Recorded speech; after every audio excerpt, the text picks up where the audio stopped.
Très bien, donc nous allons reprendre cette table ronde de la matinée avec une présentation par Laurence Louer sur la restructuration des marchés du travail dans le Golfe, immigration et nationalisation des emplois. Laurence Louer est professeure à Sciences Po Paris, chercheuse au CERI. Ses travaux portent sur les politiques de l'identité et les questions d'ethnicité au Moyen-Orient. Et elle travaille également sur les politiques sociales et de l'emploi, donc dans les monarchies du Golfe. Elle est rédactrice en chef de la revue critique internationale Publicis été. Les informations sur Internet sont plus à jour. Et donc, est l'auteur par contre d'ouvrages très récents, là, j'en suis certaine, notamment 2007, Sunnites et chiites, histoire politique d'une discorde. Et bien auparavant, schisme et politique au Moyen-Orient, Iran, Irak, Liban, monarchie du Golfe. Et donc, je lui laisse la parole pour une vingtaine de minutes. Très bien, merci beaucoup. Alors, bon, moi, ce qui va m'intéresser, c'est moins les aspects techniques des marchés du travail que la manière dont la gestion du marché du travail fait partie d'une politique plus générale de distribution vers la population. Donc, quand même, en guise d'introduction, il me semble important de faire quelques rappels sur les caractéristiques du marché du travail dans les monarchies du Golfe. Alors, ça a été dit par l'exposé précédent, les expatriés représentent des parts très importantes des populations résidentes dans toutes les monarchies du Golfe. Dans toutes les monarchies du Golfe, les expatriés sont majoritaires dans les populations actives. La segmentation est très forte sur le marché du travail. Donc, on a affaire à des marchés du travail segmentés entre nationaux et expatriés. Et traditionnellement, je dis traditionnellement parce qu'on verra que c'est de moins en moins vrai, cette segmentation entre nationaux et expatriés recouvrait une segmentation entre travailleurs du secteur public, les nationaux, et travailleurs du secteur privé, les expatriés. Donc, quand je dis secteur public pour les nationaux, ça veut dire la bureaucratie d'État, mais également les entreprises publiques qui, dans la plupart des États, sont classées dans les statistiques comme faisant partie du secteur privé. Donc, ce qui est aussi une source qui fausse les statistiques ou une source d'ambiguïté. Donc, parmi les expatriés, il existe également une très forte hiérarchisation de type ethnique et racial entre les types d'emplois. Donc, on voit très clairement des nationalités se concentrer dans certains emplois. Une institution tout à fait centrale qui gère la présence des expatriés dans le Golfe, c'est ce qu'on appelle la kafala ou le sponsorship, qui fait que en fait, la mobilité des expatriés sur le marché du travail, elle est extrêmement contrainte, voire totalement nulle, puisqu'ils ne peuvent pas changer d'employeur sans obtenir l'autorisation de leur employeur, ce qui est difficile. Donc, ils ne sont pas du tout des agents libres sur le marché du travail, pour autant que ça existe. Un autre aspect des marchés du travail, ça a été dit, c'est le fort taux de chômage, qui est en fait pas du tout un phénomène récent, puisque ce fort taux de chômage des nationaux est endémique depuis probablement les années 1990. Alors, on parlait des statistiques. Une des difficultés des statistiques de l'emploi dans les monarchies du Golfe, c'est que, en fait, on a peu de séries statistiques qui nous permettraient vraiment de comparer et de regarder l'évolution du taux de chômage en particulier. Et puis, ces dernières années, on a introduit différents modes de calcul du chômage qui rendent encore une fois la comparaison difficile avec les années passées. Mais globalement, on peut dire que le taux la montée du chômage date des années 90, c'est-à-dire en fait de la chute drastique des prix du pétrole à cette période. Donc, très rapidement, pour passer sur les statistiques, je l'ai dit quand je suis intervenue, mais en Arabie Saoudite, les taux officiels sont autour de 12%, 14-15% aux Émirats Arabes Unis. Les chiffres sont plus fiables, à mon sens, pour Bahreïn, aujourd'hui, qui affiche un taux de chômage très très bas, mais probablement depuis 2011, c'est-à-dire les printemps arabes, le taux a probablement fortement augmenté. Oman, c'est pas du tout transparent, mais c'est un pays dans lequel on estime qu'il y a un très fort taux de chômage, peut-être entre 15 et 20%, ce qui est énorme. Seul, en fait, le Koweït et le Qatar semblent épargnés par ces forts taux de chômage endémiques, bien que, il me semble important de vous informer qu'en 2001, une enquête de main-d'œuvre qui avait été réalisée par un think tank américain, la RAND Corporation, me semble-t-il, avait conclu un taux de chômage autour de 11% pour les Qataris, ce qui était énorme. Alors, cette structure particulière donc, du marché du travail, cette structure segmentée, comme je le disais en introduction, elle s'insère dans un dispositif plus large d'État-providence qui est basé sur la distribution très généreuse des revenus de la rente pétrolière et gazière. En effet, l'emploi public est traditionnellement été garanti pour les hommes diplômés.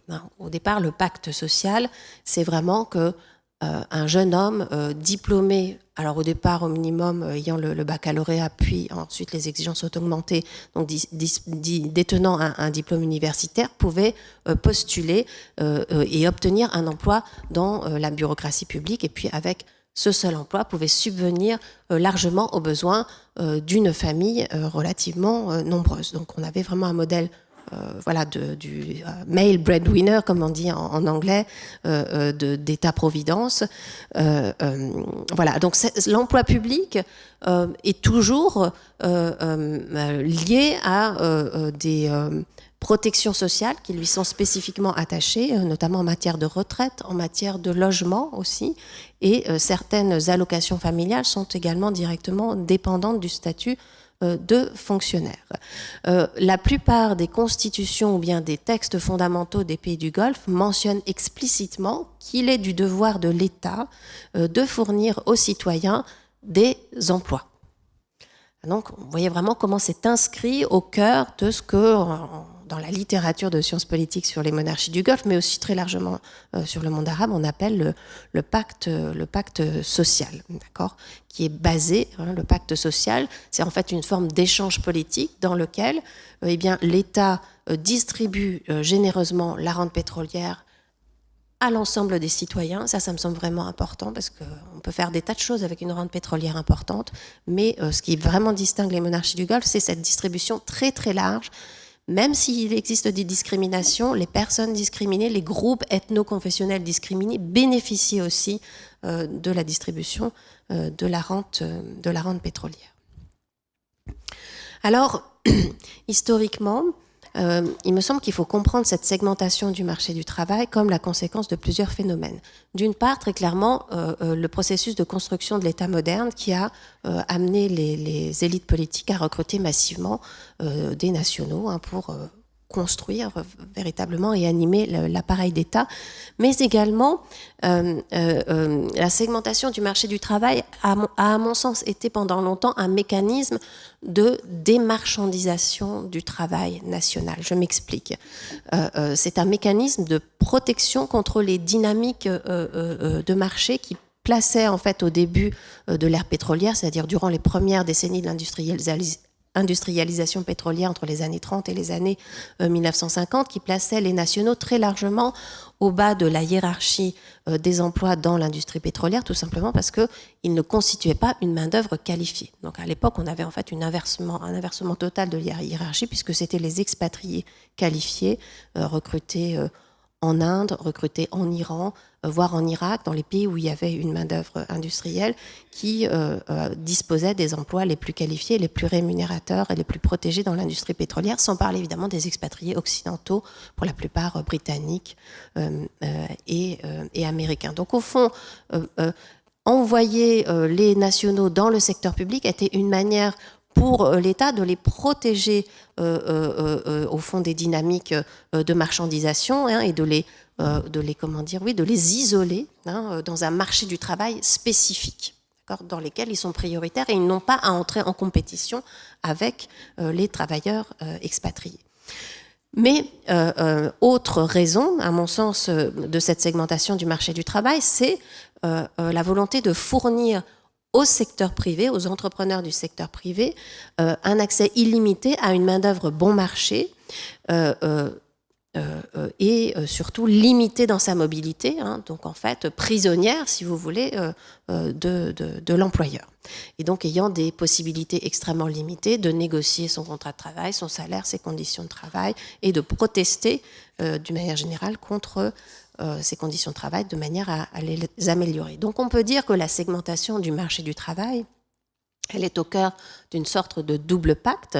D'une part, un pacte avec ce qui est aujourd'hui devenu une très large classe moyenne. Et alors là, je crois que c'est vraiment une des caractéristiques sociales importantes des monarchies du Golfe, c'est l'existence de cette large classe moyenne de fonctionnaires donc qui bénéficient donc, de cet accès facilité à l'emploi public. Donc je disais au départ, c'était les hommes, les jeunes hommes, le cœur de cible, mais aujourd'hui, ce pacte s'est largement élargi aux femmes, puisque les femmes travaillent de plus en plus, ça a été montré, enfin elles sont de plus en plus éduquées, elles sont dans les monarchies du Golfe plus éduquées que les hommes aujourd'hui. Elles souhaitent travailler, accéder au marché du travail, elles le font très largement. Le fonctionnariat s'est énormément féminisé. Aujourd'hui, au Koweït, par exemple, la majorité des fonctionnaires du gouvernement sont des femmes, un petit peu plus de 50%. Donc, ce pacte avec la masse des citoyens, pourrait-on dire, qui bénéficie aussi, bien sûr, de éducation gratuite, santé gratuite, etc. Et puis, pacte aussi avec les acteurs du secteur privé qui, en fait, ont bénéficié d'un régime d'emploi très peu réglementé et d'un accès donc à une main-d'œuvre bon marché. Le fait qu'au fond, le secteur privé et les lois régissant le secteur privé, le droit du travail du secteur privé soit vraiment minimaliste et très peu protecteur pour les employés, et donc en fait soit un droit du travail qui est pro-employeur, est vraiment lié au fait qu'il n'y a pratiquement que des étrangers qui travaillent dans le secteur privé. D'accord ? Et donc, au fond, et c'est ça qui distingue aussi les monarchies du Golfe des autres pays arabes, et notamment des républiques autoritaires comme l'Égypte, la Syrie, l'Irak, qui ont à des moments essayé de casser les élites économiques et privilégier donc les paysans, les ouvriers dans des politiques qui ont été qualifiées de populistes. Au fond, les monarchies du Golfe n'ont jamais choisi entre les deux. Elles ont fait à la fois du populisme et donc redistribué très largement voilà, à cette classe moyenne, mais en même temps inclus dans le pacte autoritaire, si vous voulez, les élites marchandes notamment, les élites du secteur privé.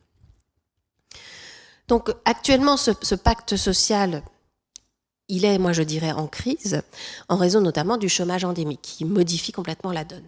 Dans toute société, le chômage, c'est compliqué à gérer sur le plan politique. Alors je ne vais pas rentrer trop dans les détails, vu que j'ai un temps limité, sur les raisons du chômage, mais un des facteurs qui crée le chômage, c'est la segmentation, au fond, qui est devenu qui était un mécanisme protecteur, mais qui aujourd'hui crée du chômage, car les emplois, les secteurs publics sont saturés, donc il faut que les nationaux aillent travailler dans le secteur privé.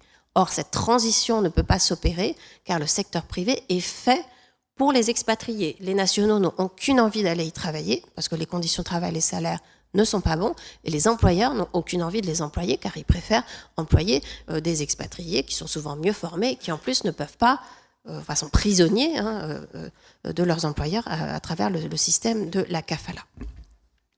Alors, la nationalisation des emplois, c'est l'arme pour lutter contre le chômage dans toutes les monarchies du Golfe, qui s'imitent énormément en la matière. Donc, elle consiste à vouloir remplacer les expatriés par des nationaux. Ça a été très largement fait dans les secteurs publics, mais la pierre d'achoppement de la nationalisation, c'est les secteurs privés, dans lesquels la nationalisation a plafonné pendant des années, donc pour les raisons que je viens d'expliquer. Réticence à la fois de la part des employeurs et puis de la part de ceux qui pourraient devenir des employés du secteur privé. Donc le principal challenge, c'est vraiment la nationalisation du secteur privé, et il y a énormément de littérature d'expertise sur la nationalisation des emplois qui a une évaluation très pessimiste en fait de cette politique, en disant que grosso modo elle n'atteint pas ses objectifs, elle plafonne. Mais bon, moi je voudrais aller au-delà de ça. Plus récemment, donc on va dire à partir des années 2000, une nouvelle génération, une deuxième génération, comme dit Stephen Hertog, qui a beaucoup travaillé sur cette question de politique de nationalisation, a été mis en place, basée sur l'idée, non pas d'imposer la nationalisation, ce qui avait été fait autrefois, on imposait des quotas par secteur de nationaux que les entreprises devaient respecter sous peine de payer des amendes. Donc l'idée est maintenant plutôt d'induire la nationalisation avec des mécanismes plus fins, en essayant d'augmenter le coût du travail expatrié par un système de taxation du travail des expatriés, taxes payées par les employeurs, parfois des levées à la restriction à la mobilité des expatriés sur le marché du travail, et puis un très gros effort d'amélioration de la formation professionnelle et de l'éducation d'une manière générale des nationaux, donc en cherchant à en fait améliorer la qualité de la main-d'œuvre nationale pour qu'elle soit plus attractive pour les employeurs, mais aussi ce que moi j'ai appelé un virage pro-salarié de la législation du travail, qui ces dernières années s'est énormément réformée et d'ailleurs complexifiée, de manière à donner plus de garanties de protection aux salariés du secteur privé. Donc, fixation parfois de salaire minimum, augmentation des salaires, réforme du système de retraite de manière à aligner le système de retraite du privé sur celui du public, amélioration des conditions de congé maternité, parce que beaucoup de femmes, la majorité des chômeurs sont en fait des chômeuses, dans toutes les monarchies du Golfe. Donc c'est très très important de donner, enfin de penser aux jeunes mères et aux femmes enceintes. Mise en place aussi d'assurance chômage dans 3 pays aujourd'hui, l'Arabie Saoudite, le Bahreïn et le Koweït, de manière à compenser le manque de sécurité qui est inhérent aux emplois du secteur privé. Et puis, je dirais d'une manière générale, il y a la mise en place d'un discours officiel qui vise à changer les normes dominantes relatives au travail dans les sociétés. C'est-à-dire l'idée qu'au fond, si on est quelqu'un de créatif, d'innovant, qui aime les défis, le secteur privé est fait pour nous, ce qui en creux véhicule l'idée que les fonctionnaires sont des paresseux qui ne travaillent pas vraiment, qui n'aiment pas le challenge, et que donc, si vous êtes jeune, dynamique, intelligent, choisissez le secteur privé. Et on pourra y revenir dans le débat, mais ça fonctionne assez bien, je trouve, cela. Donc, quand même, même si les objectifs ne sont pas atteints, il y a une étude récente du FMI qui date de 2015 sur la base des statistiques des États qui montre que partout, le nombre de nationaux travaillant dans le privé a augmenté, donc ce qui, bon an, mal an, crée quand même une nouvelle classe sociale dans ces pays de salariés du secteur privé qui sont des nationaux. Et tout cela aboutit, ce sera mon dernier point, à une transformation des relations professionnelles, forcément. Quand il y a des nationaux qui travaillent dans le secteur privé, évidemment, les employeurs ne peuvent pas les traiter comme ils traitent les expatriés. Et alors, donc, ce que je vais essayer de montrer dans cette dernière partie, c'est qu'au fond, les pays dans lesquels la nationalisation des emplois dans le secteur privé fonctionne le mieux, c'est-à-dire Bahreïn et Oman, sont les pays qui ont réussi à construire des alliances pour promouvoir ces réformes, c'est-à-dire à construire des alliances avec des acteurs importants de la société civile. À Bahreïn, un peu autour de 60% des Bahreïniens aujourd'hui travaillent dans le privé. À Oman, c'est un petit peu plus de 50%. Donc on voit quand même qu'il y a eu des effets extrêmement importants. En effet, donc, comme je vous l'ai expliqué, le problème de la nationalisation des emplois, c'est que ça ne fonctionne pas, c'est-à-dire les lois existent mais elles ne sont pas appliquées parce que ni les employés potentiels ni les employeurs n'ont envie que ça fonctionne. D'accord ? Et donc, il n'y avait pas d'alliés historiquement des élites politiques pour mettre en œuvre ces politiques. Or, les Bahreïn et Oman ont mis en place des systèmes de négociation et de consultation tripartite autour de toutes les questions de politiques économiques et sociales. Qu'est-ce que je veux dire négociation tripartite ? Des négociations entre des représentants de l'État, des employeurs via les chambres de commerce qui existent depuis des décennies dans ces pays et via des organisations de représentants des employés du secteur privé. Donc à Bahreïn et à Oman, il y a des syndicats depuis les années 2000 et ce n'est pas du tout des syndicats de papier qui ne servent à rien comme on peut le penser souvent. C'est des syndicats qui ont été associés vraiment aux négociations autour de notamment toutes les transformations du droit du travail qui sont intervenues ces dernières années. Et donc on voit en fait de véritables mécanismes corporatistes qui se sont mis en place à plusieurs niveaux, donc à un niveau national général.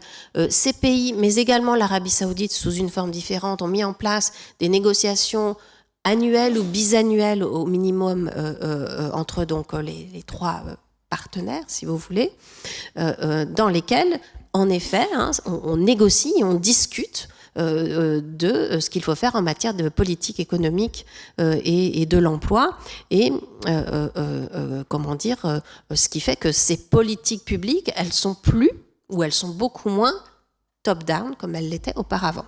Donc il y a vraiment une participation de la société civile à ces politiques. Et puis, un autre niveau de ces négociations, de ce corporatisme, c'est au niveau des entreprises. Puisque au niveau des entreprises, eh bien, on constate que les syndicats ont en fait une fonction que l'État n'a jamais remplie, qui est de contrôler que la législation du travail est bien appliquée, que les quotas de nationalisation notamment sont bien appliqués. Parce que les syndicats sont ouverts à la fois aux nationaux et aux expatriés, mais en fait c'est surtout des nationaux qui les occupent, et eux ont un intérêt direct à ce qu'il y ait plus de nationaux dans le secteur privé, et donc n'hésitent pas, avec l'appui politique du gouvernement, eh bien, à exercer une forme de contrôle vraiment dans leurs entreprises, donc dans leurs entreprises à un niveau micro voilà, donc à Oman, j'ai même rencontré quelques cas dans lesquels les syndicats négociaient avec la direction de l'entreprise des quotas de nationalisation plus élevés que ceux qui étaient imposés par le gouvernement, et étaient capables de négocier aussi des augmentations de salaire, etc. Donc avaient vraiment un rôle important, et un rôle que j'appellerais un rôle d'appui, de force d'appui du gouvernement dans la mise en œuvre de la nationalisation des emplois. Donc je termine là avec une conclusion, au fond, à propos de tout un pan de la littérature sur l'État rentier qui nous explique que l'État rentier a une faible capacité de régulation, au sens une faible capacité d'action sur le secteur privé. Et qu'au fond, les exemples de Bahreïn et de Oman nous montrent que cette faible capacité de régulation peut être surmontée à partir du moment où l'État accepte de trouver des partenaires dans la société, et en l'occurrence de surmonter finalement l'a priori qu'il y a dans les monarchies du Golfe autour de l'idée de syndicat. Syndicat égale révolutionnaire, égale gens qui vont répandre le chaos, qui vont contester. Les syndicats, d'ailleurs, ne sont pas des forces de contestation. En tout cas, actuellement, ça peut changer, évidemment. Il peut y avoir une modification de leur rôle, mais en l'occurrence, sont vraiment des forces d'appui qui, même, c'est très clair dans le cas d'Oman, où on voit l'État se décharger d'une partie de sa charge en matière de règlement des conflits du travail auprès des syndicats. Je termine par cette anecdote d'un syndicaliste omanais qui venait de créer un syndicat dans un grand hôtel de Sohar, et qui me disait: on est allé avec les camarades employés de l'hôtel au ministère du Travail pour se plaindre parce que l'employeur faisait ceci, cela, etc. Et le fonctionnaire du ministère du Travail nous a dit: mais écoutez, les jeunes, il faut créer un syndicat et ça ira beaucoup mieux. C'est à vous de vous prendre en main. La loi est là pour vous aider, pour vous soutenir. Moi, je vous soutiendrai et je vous conseillerai. Mais au fond, c'est à vous d'affronter directement l'employeur et de vous organiser de manière à faire respecter vos droits. Voilà. Merci pour cette gestion du temps impeccable. Merci pour cette présentation qui nous a permis notamment de mettre en évidence le changement des mentalités qui est en cours, mais aussi le poids des représentations derrière et de comment est-ce qu'on crée même ces représentations, ce qui amène des recherches particulièrement intéressantes, je pense, sur les processus de renouveau de l'État. Et notamment derrière ces États rentiers, je retrouve pour moi, qui suis africaniste, beaucoup de points communs finalement avec l'Afrique et de parallèles à faire, ce qui me permet de faire la transition avec l'intervenant suivant. Donc Mathieu Brun, qui va nous faire une présentation sur les enjeux agroalimentaires en péninsule arabique. Et la transition est parce que Mathieu Brun est doctorant à Sciences Po Bordeaux, rattaché au laboratoire Les Afriques dans le monde. Et donc ses recherches de thèse portent sur la mémoire du développement dans une approche comparative au Maroc et à Madagascar. Mais Mathilde dit, sa présentation ne porte pas du tout là-dessus, mais je présente quand même ses travaux. Il a aussi effectué des recherches sur les politiques publiques agricoles et alimentaires du Royaume saoudien, ainsi que sur les stratégies des entreprises agroalimentaires en Arabie saoudite. Il a publié plusieurs articles, notamment dans la revue Confluence méditerranéenne, comme en Arabie saoudite, une révolution de de palais synonyme de remise en cause du modèle agricole. Et donc, je le laisse commencer sa présentation. Merci beaucoup, Bénédicte. Alors d'abord, je commence par remercier Sciences Po Grenoble et Jean-Marc Roux pour leur invitation à venir vous parler de ces sujets aujourd'hui. J'en profite aussi pour remercier Guillaume Fourmont qui fait toujours une place importante aux questions agricoles et alimentaires dans les revues qu'il dirige à Carto et à Moyen-Orient. Je suis très heureux de parler aujourd'hui de ces questions d'agriculture, sécurité alimentaire dans les pays de la péninsule arabique. Surtout avec une entrée un petit peu géopolitique. Alors tout à l'heure, Caroline disait il y a des sujets qui sont un peu tape à l'œil. Bon, l'agriculture l'est peut-être un petit peu moins, mais on va essayer de voir ensemble pourquoi ce sont des sujets qui sont vraiment très très importants pour les pays du Golfe. Alors sur cette diapositive, vous avez une capture du compte Twitter de Joyce Karam en juin 2017, et ça me fait penser donc à ce fait d'actualité où l'expression couper les vivres prend vraiment tout son sens. Dans un contexte de tension géopolitique entre les pays de la monarchie, les monarchies du Golfe et le Qatar, plusieurs pays se sont manifestés, le Maroc, l'Iran également, en disant si vous avez besoin, amis qataris, on vous enverra des vivres. En plus, c'était au moment du Ramadan, donc ça avait un sens particulier. Alors avec vous, je vais essayer de brosser un petit peu des perspectives sur les enjeux agricoles, alimentaires dans les différents pays de la péninsule arabique. Je vais insister sur les pays membres du Conseil de coopération du Golfe. J'essaierai de parler du Yémen. Malheureusement, le temps en partie étant un peu court et le spectre des choses à raconter est très large, je vais forcément aller un peu vite, mais je serais heureux qu'on puisse en discuter un petit peu dans la séance de questions-réponses. Alors d'abord, la faim dans le Golfe, c'est plutôt un slogan, puisque les indicateurs, hormis le Yémen bien entendu, les indicateurs internationaux en termes de sécurité alimentaire placent les pays du Golfe en haut du classement, en tout cas quand on regarde la définition communément admise au niveau international de la sécurité alimentaire. Donc on va ensemble parler de la manière dont on produit, de la manière dont on consomme, et aussi de la manière dont on externalise la production agricole et la sécurité alimentaire dans les pays du Golfe. Alors l'agriculture dans le Golfe, tout d'abord, c'est un régime de contraintes. La péninsule est un territoire des plus inhospitaliers, hein, vous le voyez sur cette image satellite issue de Google Maps.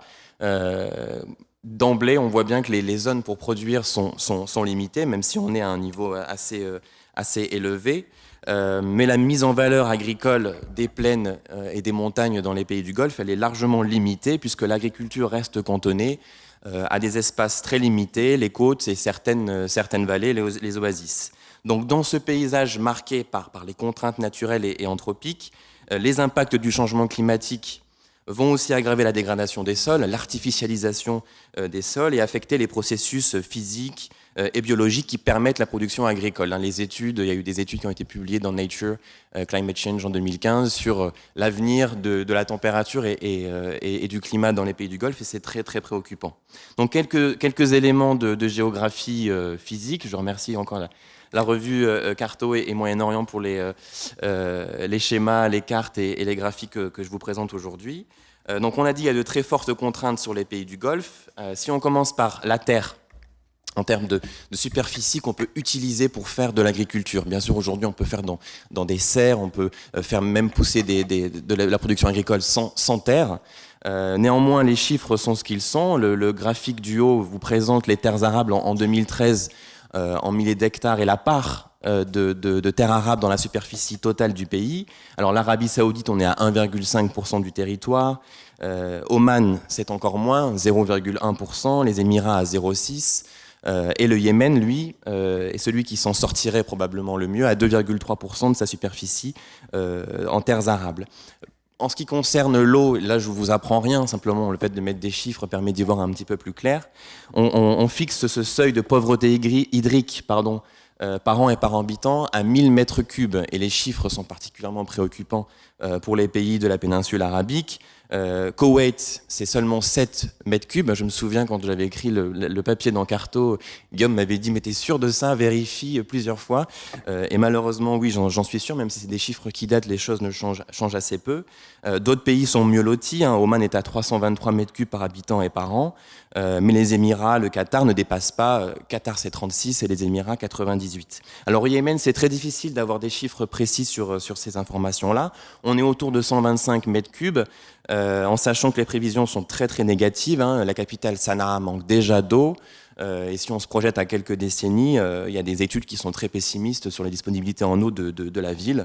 En plus, cette situation elle est aggravée par l'intervention militaire et par la guerre qui touche le pays. Aujourd'hui, les organisations internationales estiment que 50% de la population au Yémen n'a pas accès à une eau de qualité tous les jours. Alors, comment est-ce que l'eau est utilisée ? Donc, c'est le graphique du bas qui présente les utilisations de l'eau à des fins agricoles, donc sur le total des prélèvements. Ce qu'on constate, c'est que les chiffres datent de 2013, mais ça a assez peu changé. À l'exception de Bahreïn, les pays du Golfe utilisent plus de la moitié de l'eau qu'ils prélèvent à des fins agricoles. Un autre élément important, puisque le partage de l'eau est pour l'instant favorable à l'agriculture, même si on peut discuter du fait que ce soit favorable pour l'environnement. Mais dans le futur, cela pourrait changer, bien entendu, sous le coup de l'urbanisation et du développement économique et aussi du changement climatique. Un autre facteur de contrainte qui pèse sur ces États et sur leur façon de se nourrir, c'est la population. Je ne vais pas vous faire la liste des chiffres de population, mais retenons quand même que l'Arabie Saoudite, c'est plus de 30 millions d'habitants. Le Yémen, c'est aux alentours de 27 millions. Il y a la question des populations immigrées à bas salaire. Et les perspectives d'évolution, elles sont assez préoccupantes, puisqu'on est à plus 60% d'ici 2050, y compris pour le Yémen. Alors, j'avais prévu de vous parler du Yémen, mais vu le temps, je pense qu'on pourra le faire peut-être dans la discussion, parce que c'est un pays très intéressant sur la mobilisation de l'eau autour du Cat, que certains d'entre vous peut-être connaissent uniquement dans les livres, mais on en parlera peut-être dans la discussion. Alors, ce qu'on mange dans les pays du Golfe, donc la croissance économique des pays du Golfe et en particulier des 6 monarchies du Conseil de coopération du Golfe, elle a conduit à un changement profond dans le style de vie des habitants depuis l'avènement du pétrole, ce qui inclut bien entendu la consommation alimentaire. Tout à l'heure, on parlait avec Laurence de l'américanisation des modes de vie dans les pays du Golfe. Donc, ces quelques images vous le montrent, puisqu'on passe de la kapsa, le plat traditionnel, au fast-food quand on est dans les grandes artères de Riyad ou des autres pays du Golfe. Donc depuis le riz, le lait, le miel, les dattes et le pain riche en fibres, on cohabite maintenant avec une alimentation qui est beaucoup plus diversifiée. La diversification n'est pas en soi un problème, bien entendu, nous vous dirons les nutritionnistes. Simplement, c'est une alimentation qui est composée de plus de viande rouge, de viande blanche, mais surtout de produits comme des boissons sucrées, des produits riches en graisses saturées, des chips, beaucoup de produits transformés, de plats industriels, les fast-foods. Bien entendu, là, je n'apprends rien à ceux qui ont vécu dans les pays du Golfe et qui ont été confrontés au fait de faire leurs courses dans les supermarchés, mais il faut quand même le noter, d'autant plus que cette diversification, elle intervient à un moment où, disons, le sport n'est pas une pratique des plus répandues dans les pays du Golfe, même si ça change. Et donc, cela fait peser des problèmes de santé publique, à la fois sur les finances publiques, et sur l'état général de la population. Il ne faut pas simplement restreindre la question de la sécurité alimentaire à la quantité de produits qu'on a, puisque comme je vous l'ai dit, les pays du Golfe, hormis le Yémen, ne souffrent pas d'insécurité alimentaire, ils n'ont pas de rupture dans leurs approvisionnements alimentaires, mais il faut aussi s'intéresser à la manière dont on consomme et ce que l'on consomme et les effets que cela a sur la santé. La région est très marquée par les phénomènes de surconsommation et dans le même temps, par des phénomènes qu'on définit en micronutrition comme la faim cachée, donc des déficits en micronutriments. Donc les habitants du Golfe sont parmi les plus touchés par le surpoids. Donc là, ce graphique qui est paru dans la revue Carto vous présente les chiffres pour l'année 2010 de l'obésité, pas du surpoids, mais donc de l'obésité, qui est plus grave que le surpoids. Sur les dernières statistiques de l'OMC, globalement, c'est pire. C'est pas globalement, c'est pire pour tous les pays. Par exemple, chez les hommes saoudiens, on était à peu près, comme le montre le graphique, à 25% en 2010. Aujourd'hui, on est à 30%. À Qatar, en 2016, on est maintenant à 32% et 42%, alors que les chiffres étaient moindres. Le Yémen n'y est pas, bien entendu, mais on est 10% pour les hommes et 18% d'obésité pour les femmes. En gros, ce qu'il faut retenir, c'est que le surpoids touche près de 70% de la population en Arabie Saoudite, mais aussi des Émirats Arabes Unis. Et donc ça génère des problèmes cardiovasculaires que vous connaissez bien, et de diabète également. Le diabète touche 20% de la population aux Émirats Arabes Unis. Il n'y a guère que dans les îles du Pacifique qu'on arrive à avoir des taux supérieurs à ça, des îles qui sont très connues pour leur obésité et leur obésité morbide. Donc les modes de vie, de consommation des habitants du Golfe, ils posent des problèmes en termes de santé publique, comme je vous l'ai dit. L'obésité accentuant les risques cardiovasculaires et le diabète. Donc ça va devenir un lourd fardeau. C'est déjà un lourd fardeau pour l'économie, pour les finances publiques. Il y a certaines études qui montrent que les soins de santé vont augmenter de manière croissante. En 2011, on était à 30 milliards de dollars. La prévision pour 2025, c'est 60 milliards de dollars. Alors, il y a des politiques publiques relativement soft qui sont mises en place. Je vous ai mis un extrait du journal Gulf News, Cut the Fat. Il y a aussi Say No to Obesity. Il y a eu des programmes pour favoriser la marche dans les centres commerciaux, dans les malls. À ma connaissance, il n'y a pas encore eu de fat tax, donc de taxes qui s'imposeraient sur les produits type boissons sucrées, fast-food, etc. Mais c'est dans les projets. Peut-être que les changements politiques dans les pays du Golfe, notamment en Arabie Saoudite, vont changer ça.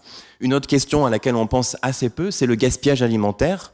Les pays du Golfe sont les champions du gaspillage alimentaire au niveau mondial, loin de ce qu'on pourrait imaginer pour les États-Unis.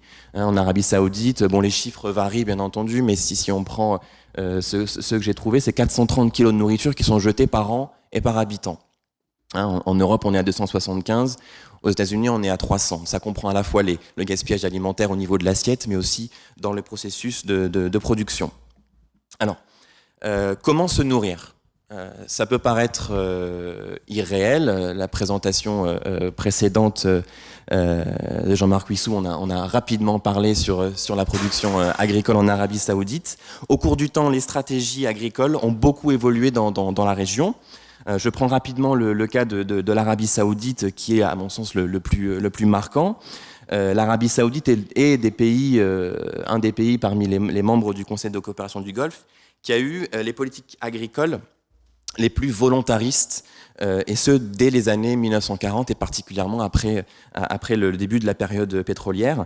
C'est à l'époque le roi Saoud qui est allé en Arizona et qui a vu les déserts américains fleurir, verdir, et s'est dit on va importer la même technologie, on va faire les mêmes choses dans nos déserts à nous. Et donc il a visité ces installations de recherche et de mise en production en Arizona aux États-Unis, et l'Arabie Saoudite a commencé à produire dans le désert. Alors le royaume est très pauvre en eau de surface, en lac, en rivière, mais était très riche en eau souterraine, dans des aquifères plurimillénaires, et il est également riche en énergie. Et la combinaison des deux permet qu'on arrive à faire fleurir le désert, en tout cas faire pousser un peu n'importe quoi dans des étendues très désertiques. Là, vous avez un exemple en photo de ces champs. N'hésitez pas à aller vous promener sur Google Maps en Arabie Saoudite. C'est plutôt un exercice assez intéressant. Et donc, il y a eu une politique de prix garantis, mais aussi des prix garantis très très élevés en Arabie Saoudite, des subventions très généreuses qui ont été données aux exploitants agricoles, aux entrepreneurs agricoles, la construction d'infrastructures, la construction aussi d'une institution, le ministère de l'Agriculture, un organisme de stockage, un organisme des silos. Donc tout ça participait aussi dans les années 50, 60, 70 à l'institutionnalisation de la monarchie des Saouds. On pourra en reparler dans la discussion parce que je vois que le temps file, mais sur les raisons géopolitiques qui ont poussé le royaume à mettre à l'agenda la modernisation agricole. On a beaucoup parlé hier avec Fatiha et ce matin de la création de ces élites économiques, et l'agriculture en fait bien entendu partie. Alors quelques chiffres toujours issus de la superbe revue Moyen-Orient et Carto. Je fais beaucoup de publicité. L'Arabie Saoudite, avant cette vague de production agricole, ne produisait que 3000 tonnes de blé en 1974. J'ai pas d'action dans Moyen-Orient, mais donc de 3000 tonnes en 1974, on est devenu en Arabie Saoudite un pays autosuffisant en blé dès 1984, en moins de 10 ans, ce qui est absolument énorme. Et surtout, le pays, vous voyez au pic 1992, était le 6e exportateur mondial de blé au niveau international, au niveau mondial. Alors je parle du blé, mais on peut aussi parler de l'orge, également de la luzerne, du fourrage, tout ce qui sert à l'alimentation animale. On peut aussi parler des fruits, des légumes. Il y a plusieurs graphiques qui circulent dans les revues académiques sur les évolutions de la production et les changements politiques. Le gouvernement dit on arrête de faire du blé, on fait de l'orge. Le blé chute et l'orge, à la suite de cela, augmente. Donc les deux ressources qui étaient essentielles à cette agriculture, c'était l'eau et les dollars. Et au tournant des années 90, à la fois l'eau, il y a eu plusieurs rapports du ministère de l'Hydraulique, du ministère de l'Eau, qui a été très alarmiste sur les disponibilités en eau dans les ressources aquifères, mais aussi les questions financières. On est dans les années 90, la guerre du Golfe, les finances publiques se portent pas au mieux, et les ministères de l'Agriculture et des Finances ont décidé de faire un phase-out, donc d'arrêter la production de blé à partir de 2016. Cette décision, elle intervient à un moment assez délicat. 2008, pour ceux qui s'en souviennent, c'est le moment de cette flambée des prix internationaux, des prix des matières premières. Vous avez ici un index de l'Organisation des Nations Unies pour l'alimentation et l'agriculture, où on voit à partir de 2006 le décollage des prix des matières premières agricoles. Donc l'Arabie Saoudite décide d'arrêter sa production agricole et en même temps, les prix augmentent sur les marchés internationaux. On voit éclater des émeutes de la vie chère, des émeutes de la faim dans les pays d'Afrique subsaharienne, mais aussi en Égypte. Quelques années après arrive le printemps arabe. Alors, juste une parenthèse, bien entendu, les approvisionnements alimentaires, agricoles des pays du Golfe n'ont pas arrêté, ne se sont pas stoppés pendant cette crise alimentaire. Simplement, la facture, elle a beaucoup augmenté. Les chiffres qu'on a sont une facture qui passe de 14 à 30 milliards de dollars entre 2000 et 2010 pour les importations agricoles. Donc je vous l'ai dit, il y a aussi le printemps arabe où on voit apparaître des gens qui demandent du pain, de la liberté, mais aussi de la dignité humaine. Les manifestants à Tahrir en Égypte qui se couvrent la tête avec le haïch, le pain baladi. Donc toute cette tension fait aussi renaître le slogan de la peur de l'insécurité alimentaire, d'autant plus que les régimes du pays du Golfe, y compris le Yémen d'ailleurs, sont très dépendants des marchés internationaux. Donc ce graphique vous le montre, c'est la différence entre les importations et les exportations au niveau des échanges de produits agricoles et donc l'évolution de la balance commerciale où on voit une balance commerciale qui se creuse en déficit. Le Yémen par exemple est dépendant à 75% de l'extérieur pour son approvisionnement alimentaire. Les pays du Golfe, on est autour de 80%. Alors, il y a eu une crise de confiance. Cette crise sur les marchés internationaux, ça vient de chocs climatiques. Des pays comme la Russie, l'Ukraine, les pays d'Asie du Sud-Est qui sont exportateurs de riz, notamment dans les pays du Golfe, ont fermé leurs marchés. Donc, il y a eu une crise de confiance envers les pays exportateurs. Les pays du Golfe ont essayé de sécuriser leurs investissements, leur approvisionnement alimentaire par des investissements agricoles à l'étranger. C'est ce que j'en suis sûr que vous avez entendu parler de cet épisode de land grabbing, d'accaparement foncier, d'acquisition foncière, d'investissement foncier à grande échelle. Les noms pour le caractériser ne manquent pas. C'est une politique qui a été traduite par plusieurs outils. La constitution de grands consortiums avec un statut semi-privé. C'est le cas par exemple de Genet Agriculture en Arabie Saoudite qui est composé des grands groupes agroalimentaires et des grands groupes de l'élite économique saoudienne, Tadco donc qui ont des exploitations agricoles vers Tabouk, Jadco, Al-Marai qui fait des produits surtout des produits laitiers et d'autres firmes saoudiennes. Donc on a créé ces consortiums pour aller investir à l'étranger. Des initiatives de financement, le roi Abdallah à son époque a fait cette initiative pour financer les investisseurs qui voudraient partir à l'étranger.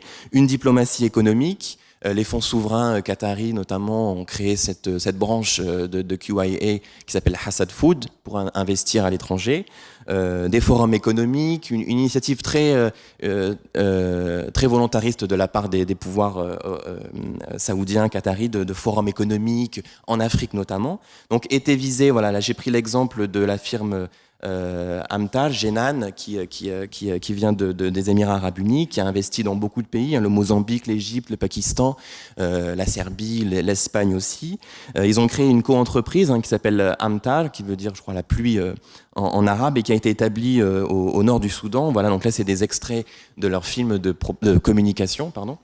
Avec, on voit Omar al-Bashir, le président du Soudan, qui dit que les investissements directs étrangers sont une des clés du développement au Soudan, et en dessus, le président Oudaiba de Jenan et de Amtar qui dit que le gouvernement, dès 2005, a décidé qu'il fallait trouver des alternatives pour l'alimentation animale.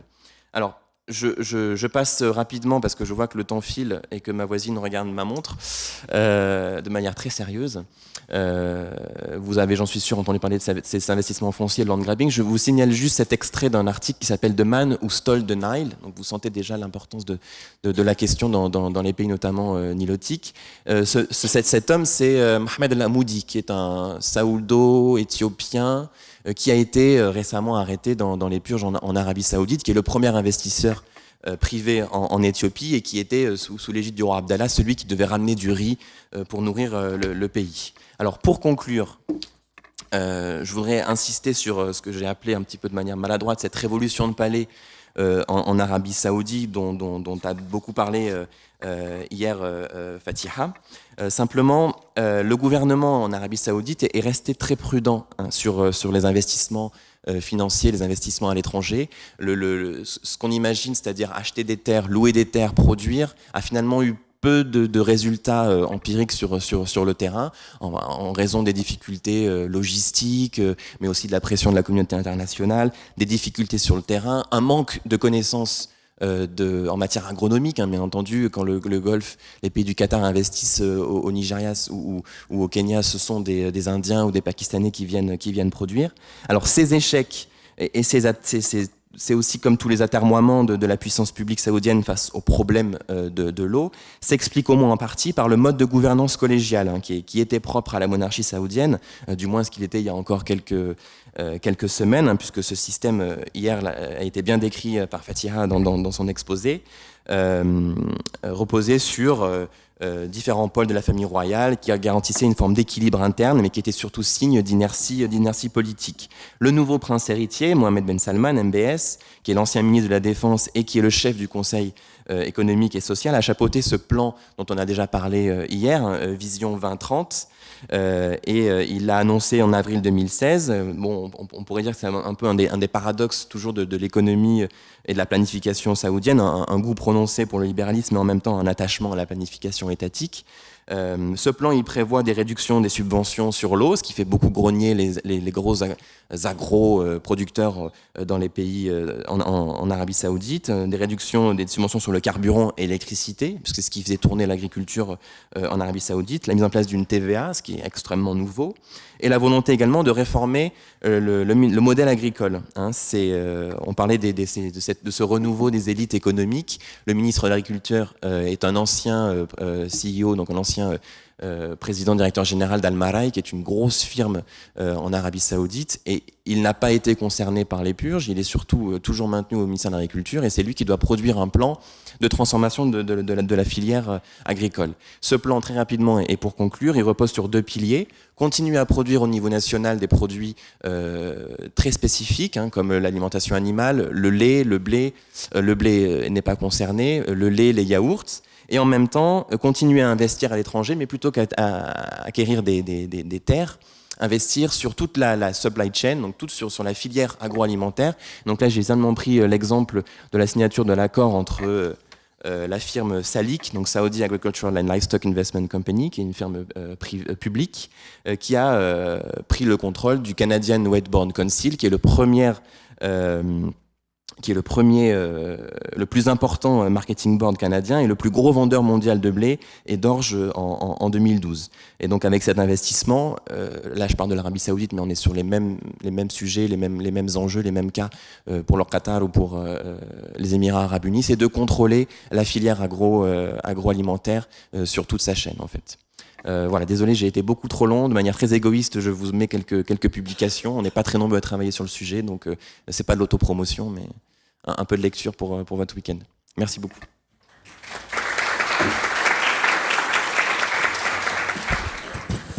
Très bien, merci Mathieu Brun pour cette présentation et pour le respect du temps. Je fais la police quand même. Merci pour la présentation de nouveaux défis. On a encore abordé notamment la question l'introduction des questions environnementales. Là où en même temps, ce matin, on voyait peut-être des évolutions de positionnement dans les négociations mondiales par rapport à ces questions. Et même si Caroline Piquet, ce matin aussi, en première partie, appelait à l'optimisme, je dois avouer qu'on est plutôt sur peut-être un peu plus de pessimisme après cette présentation. Mais on va continuer, on va aller sur d'autres défis et voir comment ça se profile avec Tristan Hurel, qui va nous présenter une communication sur quel avenir pour le nucléaire dans le Golfe. On va voir si c'est un peu plus optimiste. Tristan Hurel est un ancien étudiant du Master MMO, diplômé en 2013. J'ai retrouvé son mémoire de fin d'études qui portait sur le nouveau paradigme énergétique et l'Arabie Saoudite, ou comment le renouveau des hydrocarbures risque paradoxalement de mettre la première puissance pétrolière à genoux. Donc 4 ans après, et Tristan Hurel est maintenant à la Société française de l'énergie nucléaire. Nous allons voir son positionnement. Merci pour cette présentation. Donc je vais vous parler de l'avenir du nucléaire dans le Golfe. Cette question nous amène à nous demander pourquoi les États du Golfe auraient besoin de se tourner vers l'énergie nucléaire et quelles sont les motivations derrière leur souci de diversifier leur mix de production électrique. Et je vais d'abord vous présenter la SFEN pour laquelle je travaille, donc, qui est une société savante qui réunit 4000 membres, 4000 scientifiques, qui a 3 fonctions, qui a la fonction donc d'organiser des conférences, qui est aussi un éditeur, donc notamment la revue Générale Nucléaire, et qui est aussi un porte-parole. Voilà, donc concrètement, pour commencer, on va évoquer la question du contexte électrique au sein des États du Golfe, et je vais surtout me concentrer sur 2 États, qui sont l'Arabie Saoudite et les Émirats Arabes Unis, puisque c'est les 2 États qui ont le programme nucléaire le plus avancé dans leur réalisation, et sur lesquels je vais surtout me pencher. Pour ces 2 États, on voit que 100% de la production d'électricité vient des hydrocarbures aujourd'hui. Alors, pour les Émirats Arabes Unis, c'est quasiment 100% de gaz, à ce que j'ai pu constater. Et pour la production saoudienne, c'est un mélange 50-50 à peu près de gaz et de pétrole selon les années. Ça induit une consommation en hydrocarbures très importante pour l'usage de la production d'électricité. En Arabie Saoudite, en 2016, on a constaté un pic l'été de 700 000 barils consommés pour produire de l'électricité, donc 700 000 barils par jour. Ça, c'est en partie lié aux besoins en climatisation pendant les mois très chauds de l'été. Et c'est des chiffres qui sont en augmentation. Alors, il faut savoir que ces États cherchent à diversifier entre leurs sources d'hydrocarbures, donc ils cherchent à privilégier le gaz pour essayer de compenser justement cette part de pétrole dans leur mix de production électrique. Mais le gaz, comme on va le voir, c'est aussi une ressource qui a de la valeur pour eux et qu'ils peuvent exporter. Donc on verra qu'ils ont un intérêt aussi à pouvoir éviter de recourir à ça. On voit d'ailleurs que la consommation électrique par habitant de ces États est très élevée. La France n'est pas un petit consommateur d'électricité par habitant et pourtant ces 2 États consomment plus que nous, avec une progression assez importante de l'Arabie Saoudite, sachant que l'échelle date de 2000, donc commence à 2000. S'ajoute à ça des besoins électriques en hausse, puisqu'on a une augmentation démographique que je vais vous détailler juste après, mais qui est continue et qui va continuer à progresser au moins jusqu'en 2050, avec un développement très soutenu de ces États. On parlait d'un mode de vie à l'américaine et des projets assez ambitieux de développement de grandes cités, de grandes villes. Tout ça, ça aura un impact sur la consommation électrique.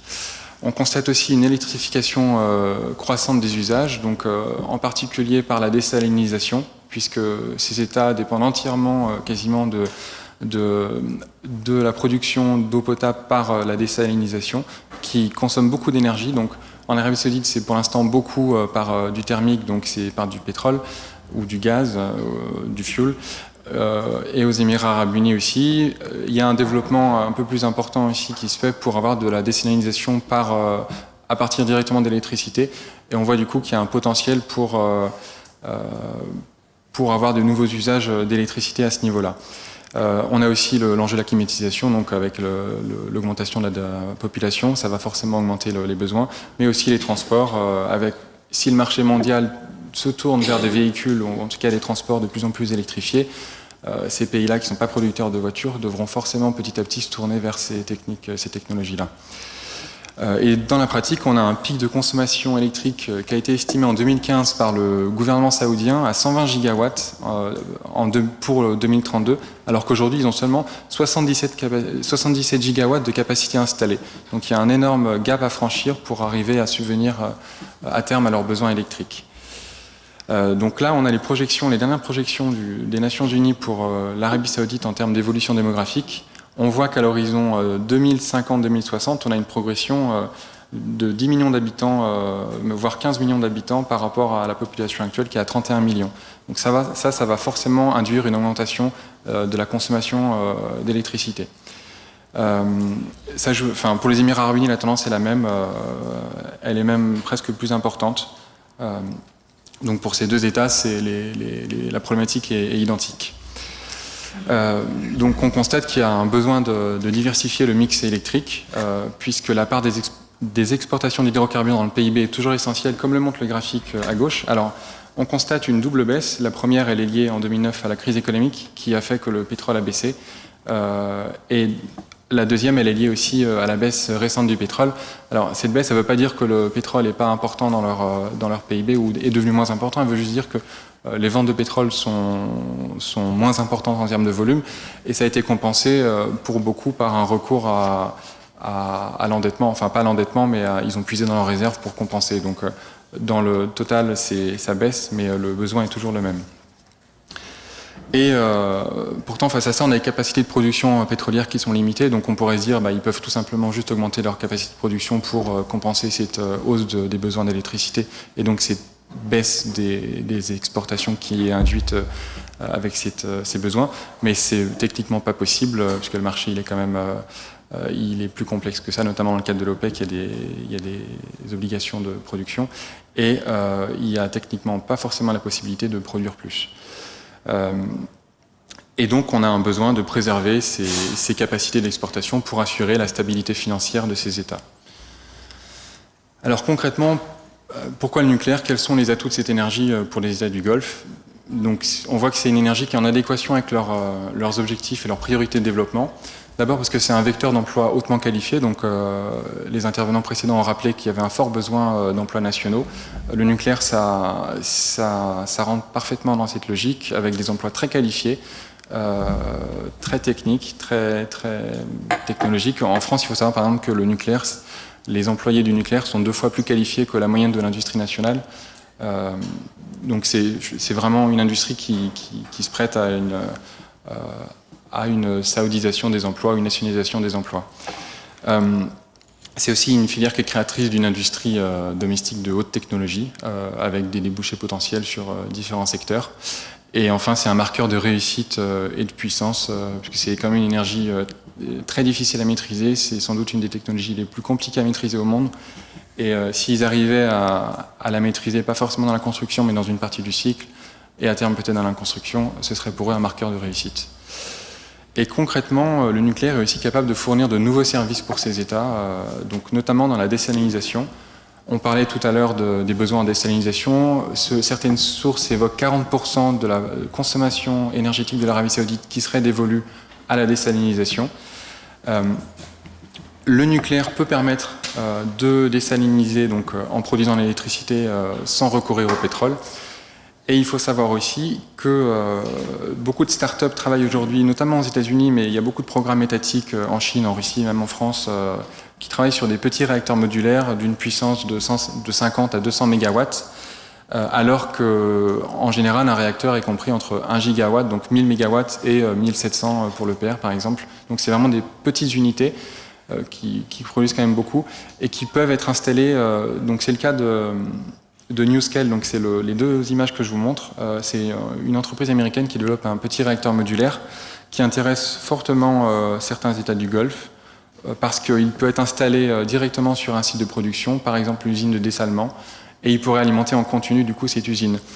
S'ajoute à ça le fait que le nucléaire produit aussi de la chaleur puisque le refroidissement est évacué, mais cette source de chaleur qui est souvent pas utilisée pourrait tout à fait être utilisée pour des usages de chaleur industrielle, notamment pour l'industrie parapétrolière, mais aussi pour la désalinisation en tant que telle. Et d'ailleurs, certains SMR sont aussi pensés pour produire spécifiquement une chaleur industrielle.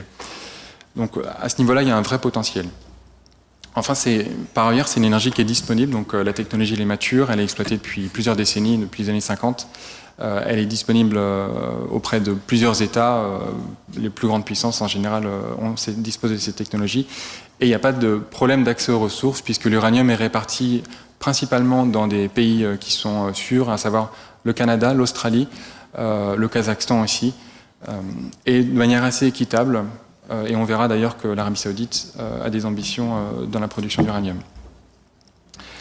Enfin, c'est une énergie qui est continue. Elle produit de manière constante, donc elle est programmable et elle est potentiellement pilotable. Il faut savoir qu'en France, le nucléaire, la production nucléaire peut varier de 80% de puissance à la baisse comme à la hausse en seulement 30 minutes. Et ça peut permettre, dans l'optique d'un mix énergétique de ces États qui s'axerait sur du nucléaire et sur du renouvelable, de favoriser l'intégration des deux et un équilibrage entre les deux, puisque les énergies renouvelables sont difficilement programmables, donc ça permettrait d'avoir une meilleure fluidité sur le réseau et une meilleure stabilité du réseau. Enfin, on peut imaginer que le nucléaire servirait aussi, il se produirait le jour, mais il produirait aussi la nuit, donc ça permettrait la nuit d'avoir une production constante qui pourrait assurer l'essentiel des besoins électriques. Et enfin, c'est une énergie qui est bas carbone, donc qui n'émet pas de CO2. Et alors, ils ont un peu traîné les pieds, mais ces deux États ont quand même signé les accords de Paris pour le climat à la COP21. Ils l'ont signé un an après. Et donc, ils ont des objectifs affichés de réduction des émissions de gaz à effet de serre. Et le nucléaire pourrait contribuer à y participer. D'ailleurs, voilà, je voulais vous montrer le fort potentiel de réduction des émissions de gaz à effet de serre au sein des États du Golfe, qui est assez important, puisque c'est plus de 2 fois par habitant l'émission de CO2 d'un Français. D'ailleurs, on voit à gauche les Émirats arabes unis, c'est probablement lié au recours accru du gaz, qui est moins émetteur que le pétrole au début des années 2000. En bref, donc, le nucléaire permettra de répondre à une demande électrique et de désalinisation en hausse dans un contexte où il faut préserver la part de la production d'hydrocarbures dévolue aux exportations pour assurer la stabilité financière du pays. Concrètement, donc, les programmes nucléaires et leurs perspectives. Aux Émirats arabes unis, c'est l'État qui est le plus engagé, le plus abouti aujourd'hui dans son programme nucléaire. Ils ont fait le choix en 2009 d'une technologie coréenne, donc pour construire 4 réacteurs APR de 1400 MW sur le site de Baraka, qu'on voit sur la carte, qui est pas très loin du Qatar et pas très loin non plus de la frontière saoudienne. On voit ici le chantier en 2017. Donc 3 réacteurs sont bien avancés, il y en a 2 qui sont quasiment terminés. Il faut savoir que le combustible est déjà chargé dans l'un des réacteurs, ou proche d'être chargé, et le premier réacteur, sera mis en fonctionnement en 2018. Et à terme, les 4 réacteurs, donc à l'horizon 2021, produiront 25% de l'électricité du pays, ce qui est assez considérable. Ce sera autant de gaz qui pourra être exporté ou pas consommé, ou consommé pour d'autres usages, et ça soulagera une partie de leurs finances. Les Émirats arabes unis veulent être un simple utilisateur, ils n'ont pas d'ambition sur le cycle du combustible, ils ne veulent pas enrichir ni retraiter leur uranium et leur combustible. L'Arabie Saoudite maintenant, elle a fixé un premier grand jalon en 2010 avec la création de la King Abdullah City for Atomic and Renewable Energy, la CACAR. Je vous ai cité un élément qui avait été évoqué par le gouvernement saoudien à l'OMC, donc qui dit que l'énergie renouvelable et nucléaire serviront à préparer un avenir durable, une industrie locale, pour créer une offre d'électricité fiable à long terme. Un objectif affiché ambitieux pour l'Arabie Saoudite, donc 17,6 gigawatts à l'horizon 2032, ça c'était l'objectif affiché en 2011. Depuis, il a été revu à 2040, puisque c'était pas réalisable dans les échelles de temps. Il y a sans doute eu des difficultés financières entre-temps. Ça porterait sur entre 10 et 16 réacteurs selon le type de réacteur utilisé. Cette composante nucléaire dans le mix, tout à l'heure il y avait une question sur renouvelables, serait une parmi d'autres, puisque l'Arabie Saoudite a aussi l'ambition de développer les énergies renouvelables, que ce soit géothermie, biomasse, l'éolien, le solaire, et continuer à utiliser les hydrocarbures à environ 50% de leur production.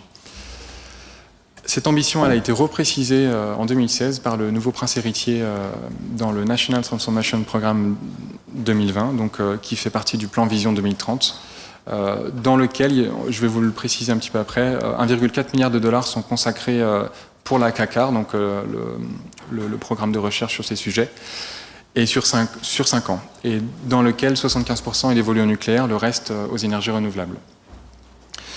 Dans le détail, cet investissement laisse entrevoir notamment la volonté de préparer le terrain pour des petits réacteurs modulaires dont on parlait tout à l'heure, mais aussi le besoin de former des ingénieurs, puisqu'il va falloir avoir de la main-d'œuvre techniquement compétente pour utiliser les réacteurs nucléaires, et aussi adapter la législation et ainsi de suite.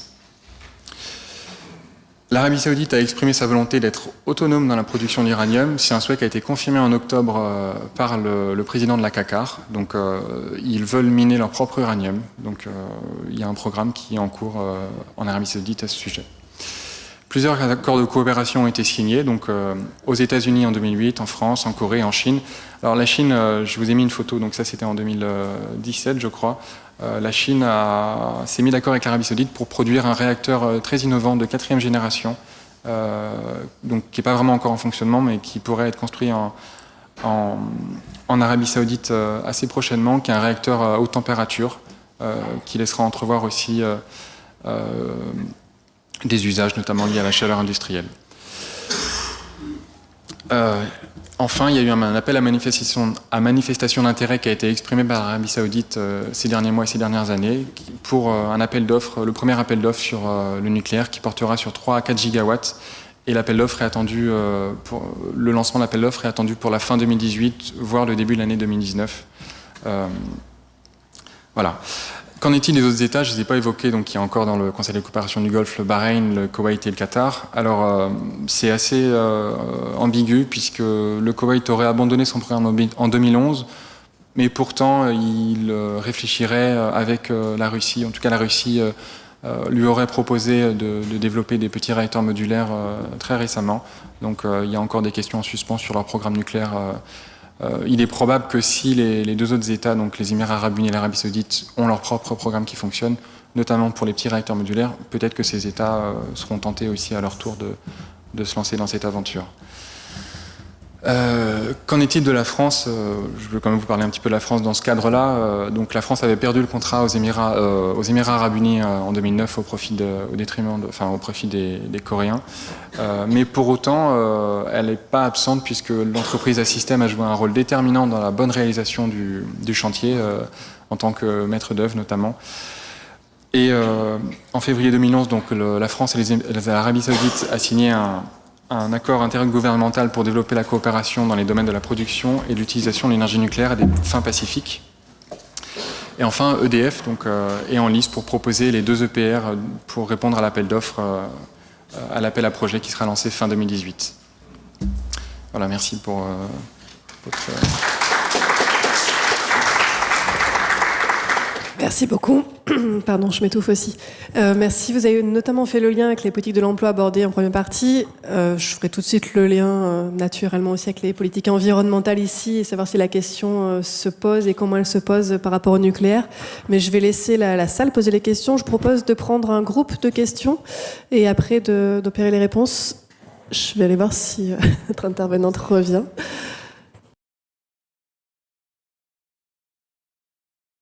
Bon, Laurence est parti, donc je retire mes questions pour Laurence. Je voulais juste faire une remarque à Tristan. Bon, merci pour les 3 intervenants et Tristan sur le Golfe. Je regrette, Tristan, que vous n'ayez défini le Golfe comme étant arabique et non pas Golfe Persique. Bon, rappelez que il y a la centrale nucléaire de Boucher qui est juste en face. Oh oui, mais je pensais que c'était uniquement les États du CCG, en fait. C'est pour ça que j'ai pas évoqué. Non, alors oui, si je peux ajouter une petite parenthèse, il faut quand même savoir qu'autour du Golfe, donc on parlait de l'Iran, mais il y a aussi l'Égypte qui a un vrai programme nucléaire. Bon, Igor Delano est le plus spécialiste, mais avec des réacteurs russes qui vont être construits pour alimenter le pays. La Jordanie est aussi très intéressée pour avoir des réacteurs nucléaires, des petits réacteurs nucléaires, notamment pour la désalinisation. Donc le Golfe est important à ce sujet-là, mais les autres États autour se tournent aussi vers l'énergie nucléaire.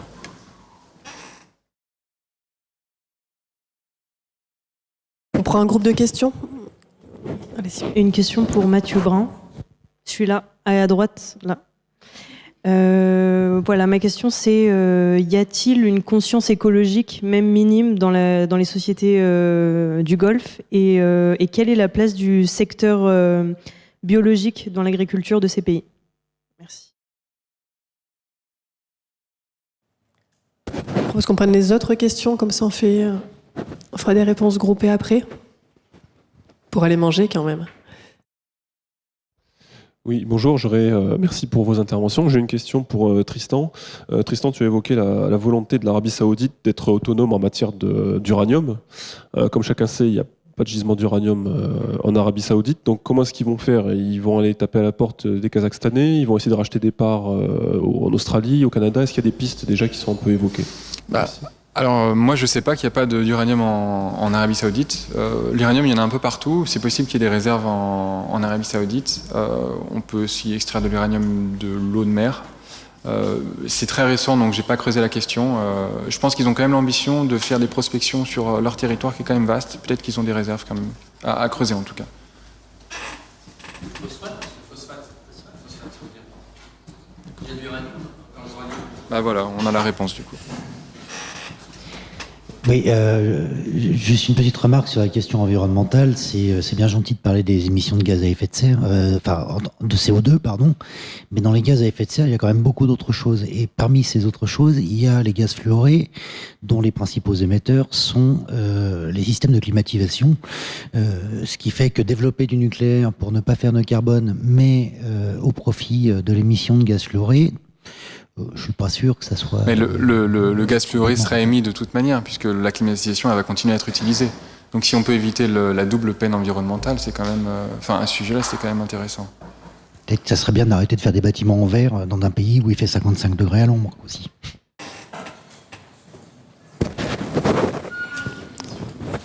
Est-ce qu'il y a d'autres questions? Est-ce qu'on entame les réponses, même si elles ont déjà un peu commencé? Alors merci pour votre question. Malheureusement, je suis un très mauvais connaisseur de la société civile dans les pays du Golfe. Je ne sais pas si Laurence, tu as entendu parler de mouvements écologistes, de prise de conscience écologique. J'aurais peut-être quelques éclairages. Alors, en fait, pour le cas d'Oman notamment, mais à Bahreïn j'en ai connaissance également, il semble qu'il y ait des mouvements sociaux vraiment à un niveau local, qui émergent autour de questions de pollution et auxquelles se greffent évidemment des acteurs politiques, parfois de différentes obédiences idéologiques. Donc je crois qu'en fait ces questions d'environnement deviennent en fait des questions importantes et potentiellement sensibles sur le plan politique. oui, d'ailleurs sur Oman, c'est...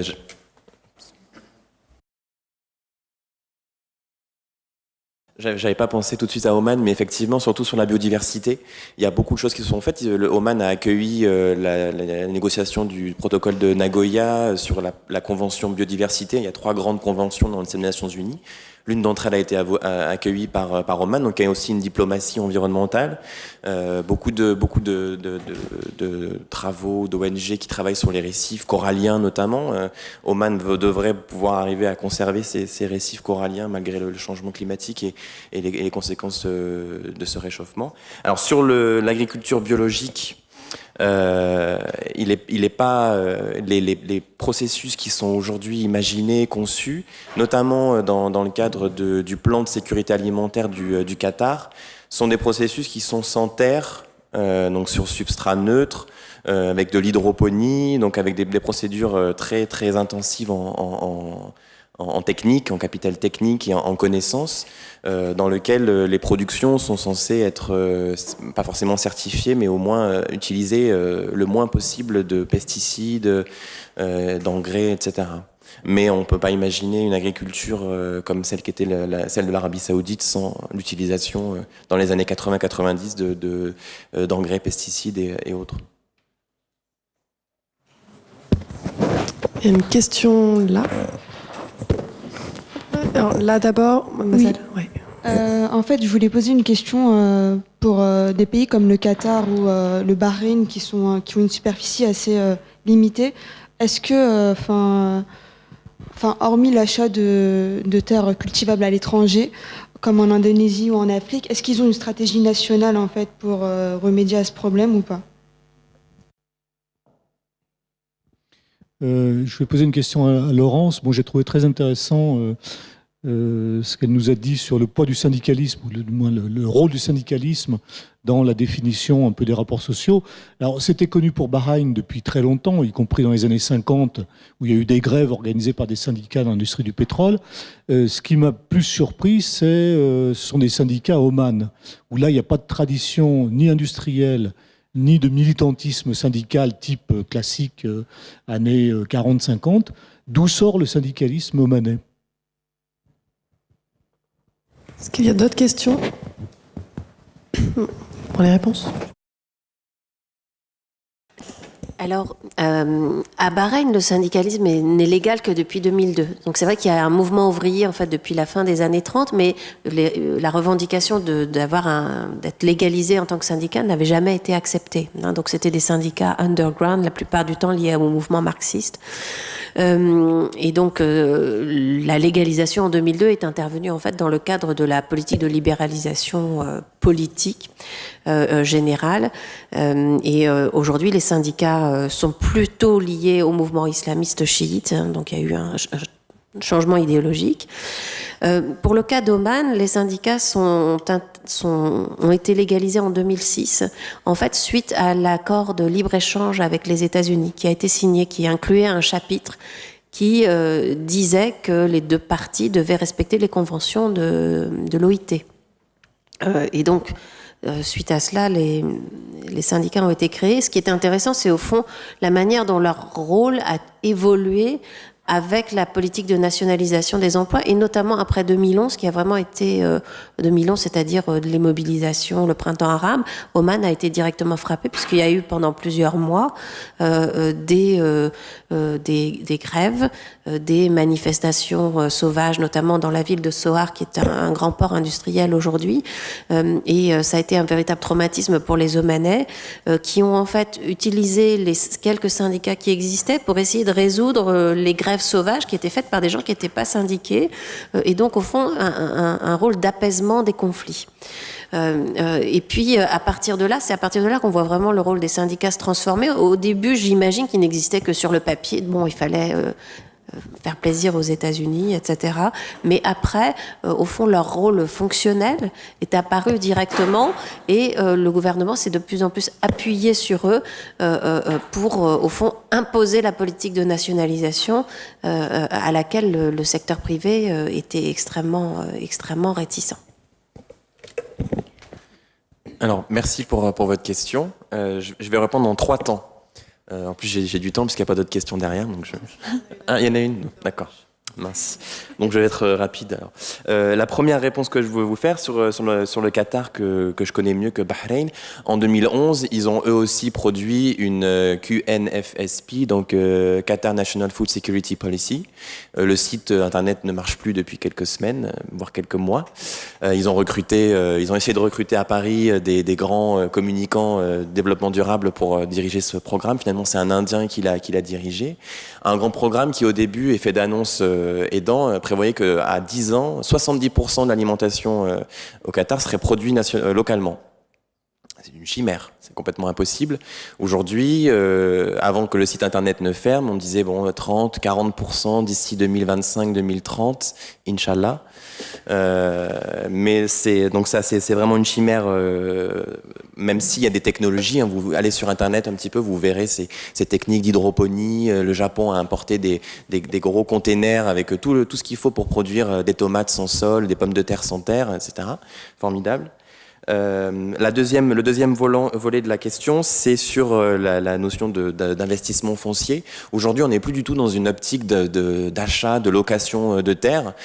C'est un placement financier avant tout, qui se fait dans des groupes déjà constitués. Et surtout, de moins en moins, même s'il y a des accointances liées à la religion notamment dans certains pays d'Afrique ou d'Asie, mais on est de moins en moins dans l'investissement de production locale agricole. On est plus sur de la chaîne de valeur, donc prendre des parts dans un producteur en Argentine, au Brésil et ailleurs.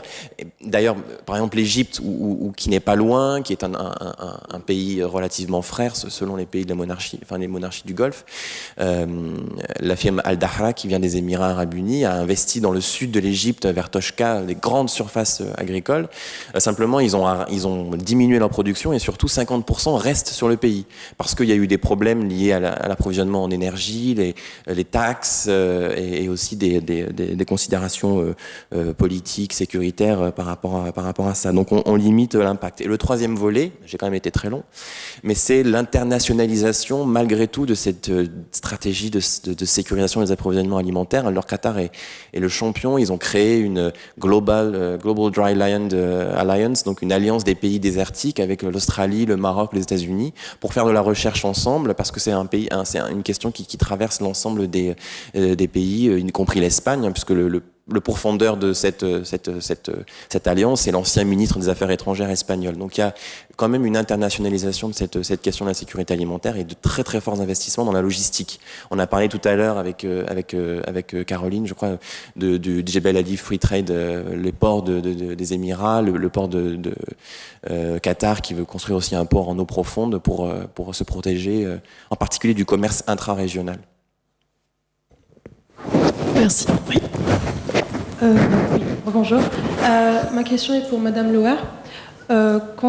Concernant en fait la nationalisation des emplois, donc en fait, je voudrais juste savoir si cette nationalisation, donc le fait de mettre plus de nationaux dans le secteur privé et je pense moins d'expatriés, est-ce que ceci va affecter l'économie d'un pays du Golfe? Je prends l'exemple de l'Arabie Saoudite. Comme ce que j'avais dit tout à l'heure avec...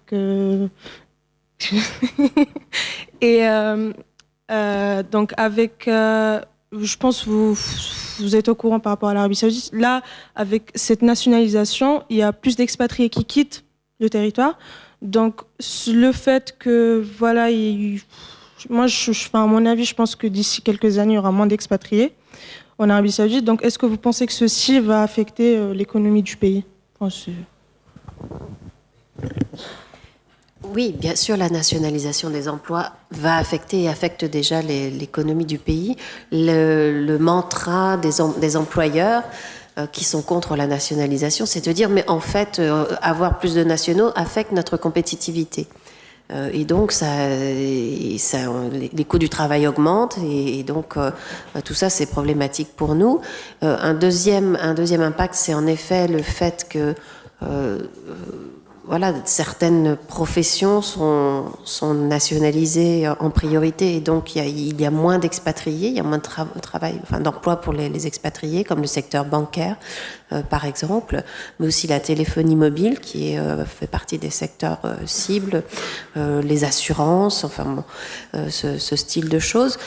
Il y a une relation directe, évidemment, entre la politique de nationalisation dans les emplois et la politique de limitation de l'immigration. Le cas saoudien que vous mentionnez est paradigmatique, puisque au fond, après 2011 et donc toute la panique qui a saisi les élites politiques suite au printemps arabe, le premier geste de l'Arabie saoudite pour favoriser la nationalisation a été de déporter des milliers d'immigrés ou de tenter de déporter des milliers d'immigrés illégaux, en l'occurrence. Et donc, c'est vrai qu'il y a un jeu, enfin, les deux sont liés en réalité.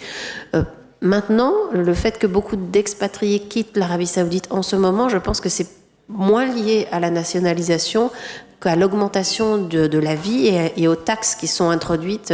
Parce qu'il est intéressant d'être expatrié dans un pays du Golfe à partir du moment où il n'y a pas de taxes, en fait. Hein, parce que les salaires des expatriés... Alors, il peut y avoir des très hauts salaires pour les expatriés très qualifiés, mais pour ceux qui sont peu qualifiés, à partir du moment où il faut payer des taxes, ça devient beaucoup moins intéressant. Donc, évidemment, c'est un facteur qui joue aussi. Merci. Est-ce qu'il y a d'autres questions? Dans ce cas, je donne la parole. Je vous convie moi-même au buffet oriental. Donc je vous convie moi-même au buffet oriental et nous nous retrouvons à 14h pour la suite du débat.